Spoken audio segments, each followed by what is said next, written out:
নিজেকে এমনভাবে গড়ে তুলো যেন কারোর কথায় বা কেউ শতবার চেষ্টা করার পরেও তোমাকে বা তোমার মনে কোনো ধরনেরই কোনো প্রভাব করতে না পারে।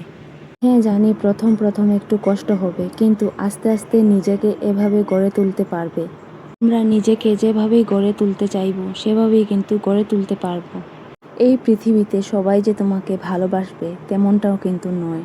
আমরা যদি বাজার থেকে এক বস্তা আলু আনি, সেখানের মধ্যে কিন্তু 2-4টে আলু পচা বের হয়।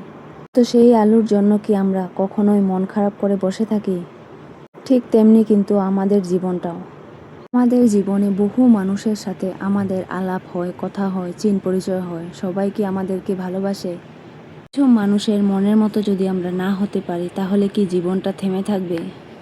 আমরা কিন্তু আমাদের মতোই জীবনটাকে সুন্দর করে গড়ে তুলতে পারি। যাই হোক বন্ধুরা, তোমাদের সাথে কিন্তু অনেক কথাই বলে নিলাম কিছু কাজ করতে করতে। সন্ধ্যা পুজো আমার দেওয়া কমপ্লিট হয়ে গেছে, তো এখন বসে পড়েছি প্রার্থনা করার জন্য হনুমান চালিসা নিয়ে। নিজেকে সব সময় কিন্তু বেস্ট মনে করবে, সব সময় নিজেকে এটাই বলবে যে আমি পারবো, আমার পক্ষে সম্ভব। তাহলে দেখবে কি জীবনে কোনো কাজেই আটকে যাবে না, সব কাজই কিন্তু তোমার পক্ষে সম্ভব হয়ে উঠবে। তো দেখো বন্ধুরা, ঠাকুর নিদ্রা দেওয়ার পর বাইরে আসলাম, তারপর দেখলাম বাইরের অবস্থাটা ঠিক এই রকমই অন্ধকার।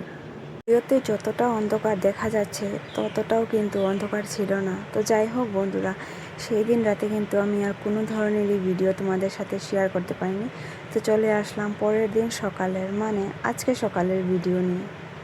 ঘুম থেকে উঠেই কিন্তু প্রতিদিনের মতো আশিবাসি সব কাজ কমপ্লিট করে রান্নাবাড়ি সেরে আমি মাকে খাইয়ে দিয়েছিলাম। তারপর এখানে চলে এসেছি, কিছু কাপড় ছিল সেগুলিকে টুকটুক করে ধুয়ে নেওয়ার জন্য। কারোর ঘরে যদি কোনো বাচ্চা থাকে বা আমার মায়ের মতো যদি কেউ থেকে থাকে, তাহলে সেই মানুষটাই বুঝতে পারবে যে প্রতিদিন কাপড় ধোয়ার গুণটা কী। দেখো বন্ধুরা, কতটা রোদ দিয়েছে। এই রোদের মধ্যে যারা যারা বাইরে কাজ করে তাদের অবস্থাটা একবার ভাবো।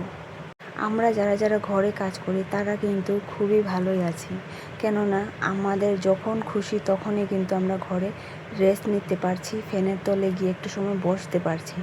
আর যখন আমাদের যা মন চায় তাই কিন্তু আমরা খেতে পারছি ঘরের মধ্যেই।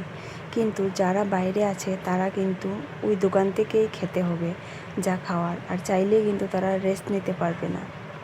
হ্যাঁ মানছি, ঘরেও কিন্তু পরিশ্রম করতে হয়, কিন্তু তার মাঝে মাঝেও রেস্ট করার একটা রাস্তা থাকে। আর তোমার মন যদি চায় তাহলে তুমি যে কোনো কাজ বাদ দিতেই পারো, কিন্তু বাইরে তো এমনটা হয় না। তাদের কিন্তু যে কোনো পরিস্থিতিতে কাজ করে যেতে হয়।